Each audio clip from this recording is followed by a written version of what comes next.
Ħabbi u segretezza assoluta l Malta qed tirreżisti li tippubblika l-kuntratti li sar mal-kumpanija UNEC għal Power Station li taħdem bid-diesel, impjanti li sewa lil pajjiżna mal-40 miljun euro.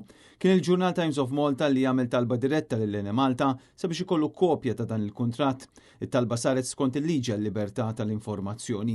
Iżda l Malta li hija kumpanija tal-Gvern irrifjutati li tgħaddi din l-informazzjoni bl-iskuża prinċipali tkun li jekk jingħata kopja tal-kuntratt ta' dan l-impjant ikunu qed jinħlew ħafna riżorsi minn operati ieħor tal-kumpanija.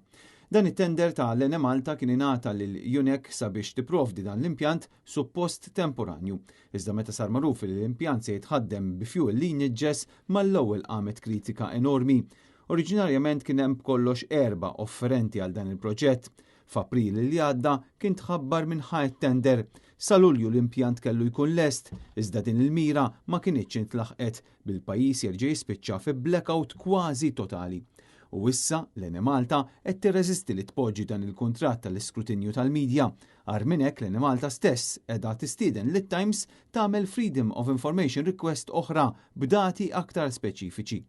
Dan l-impjant temporanju mistenni jdum f'Dellimara għal 27 xahar, jiġifieri ftit aktar minn sentejn. Il-Partit Nazzjonalista kien kritika b'saħħa din il-mossa għaliex qal illi din turi kemm il-Gvern m'għandux viżjoni għas-settur tal-enerġija, tant illi spiċċajna b'impjant temporanju.